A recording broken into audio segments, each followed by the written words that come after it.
Welcome back, everyone. Welcome back. Now, the second part of our in the second part of our class, what we're going to do is we're going to practice our other two skills, listening and speaking. Right. So I've sent you a poem that I want you to take out, and if you haven't printed it yet, I want you to open it on your iPad or your laptop. Right. What we're gonna be doing is I found the poem on YouTube, and the poem is being read out loud by the actual writer. So why I want to do this is that I want you to hear me reading the poem as well as the writer. Yes, or for what or why? Because like this, you have exposure to two different people speaking in English.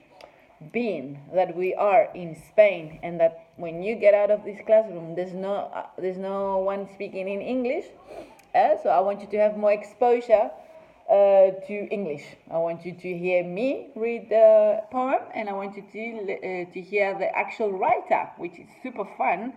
I want you to hear the writer saying the poem, and I want you to pay good attention or real attention to the intonation, yes, that the writer puts on the poem. So you can see that besides rhyming, yes, it has like a going, yes. And also, to what's the purpose of doing listening and speaking is for us to improve those two skills.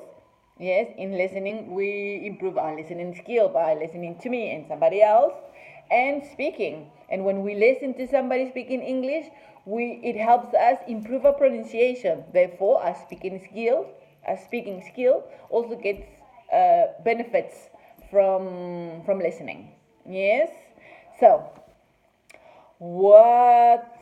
Let's discuss our class. Yes. Let's discuss our lesson plan. So, in our lesson plan, remember we have two columns. We have our lesson objectives, why we're doing this, and what we're going to be using in order to achieve our lesson. In other words, our business material, right? So, in this second part of our lesson, we're going to be using our lesson objectives will be to learn how to understand a poem, to recognize rhyming words, right? To increase vocabulary. That's always purpose in our classes. To improve our reading skills and to improve our listening skills and to improve our speaking skills, right? We know that when we hear somebody talk, we need to pay special attention. We need to pay attention to how the facial expressions. We need to pay attention to how they articulate. Yeah, because like this, we also learn from our speaker. Yes, especially if it's an English-born person, which it's the original material. Right. So, for our materials, what we're going to be needing in order for our class to be successful is a copy of the poem that you either have printed or you have on your computers or iPad. Yes, we're going to have a dictionary online that you can use either on your iPad or your cell phones. Please make sure that you don't take any calls. At the iPad, I will let you use it today, just in order to look for the words that we need to look for, right? Online on word reference. And obviously our telephone or our iPad, where later on you're going to be using in order to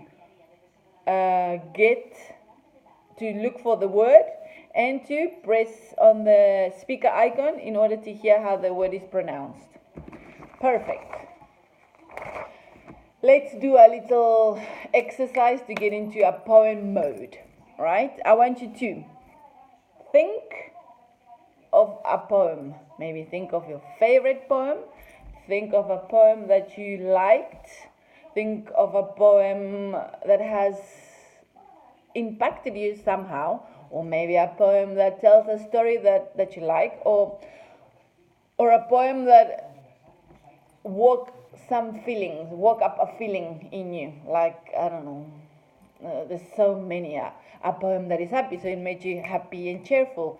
A poem that is sad, so it made you feel shame, or a poem that is telling you a scary story, right? So once you've written down or you've thought of the poem that you like, I want you to tell your partner and then tell the person in front, behind, and next to you. Yes, and see if maybe we all have similar likings. If we all like comedy poems, funny poems, or if we like love poems, yeah? And once we finish doing that, what we are going to do is we are going to once you've chosen the poem, we don't need to know. If you know who wrote the poem, perfect. But if you don't know, it's fine. The idea is for us to get into thinking about poems and how they make us feel and what is the objective of a poem. Yes, I always think a poem is like a song without music. Yes, it has a message, and I love how clever the writer usually uses words. I love that. I love how they use rhyming and meaning, how in this poem this word has this meaning, and later on I can still how he used this word or she used this word in order to write or my own poem or a song. Okay, so once we finish discussing the poem, once we read our poem, yes, once we read our poem and we've discussed the vocabulary in order to understand it better, we are actually going to write ourselves a poem. Yes, so this class is going to be super fun. We're going to get our feelings coming out. We're going to get our creative side shining. And we're going to practice speaking, listening, and a bit of writing. Why not? Yes, and of course our vocabulary will increase. So what are we going to do now is we're going to go onto YouTube. Yes, we're going to go onto YouTube. And we're going to listen to a poem. So, for later, if you guys want to listen to the poem at home, it is on YouTube and it's called Funny Children's Poetry. I chose a children's poem because for our level that is basic, it applies to us or it helps us better. I don't wanna get a poem that is super difficult that is gonna make you feel that you're getting nowhere. I want us to succeed today. Yes, I want us to leave this classroom feeling that we've learned something and not feeling, oh gosh, English is so hard. I don't want you to feel negative about English. I want you to feel positive about it. So, if you wanna look for the poem on YouTube, it's called Funny Children's Poetry. 2 dots, and it says The Worm That Wouldn't Wiggle. Poems for kids. All right. So come here, let's listen. The worm that wouldn't wiggle. Although I am a worm, I never used to wiggle. 'Cause when my tummy rubbed the floor, it always made me giggle. I couldn't make it half a yard before I had to stop, 'cause I was laughing very hard. Exhausted, I would flop. I'd lay down on the comfy grass beneath a shady flower and recover from my giggle fit. It took me half an hour.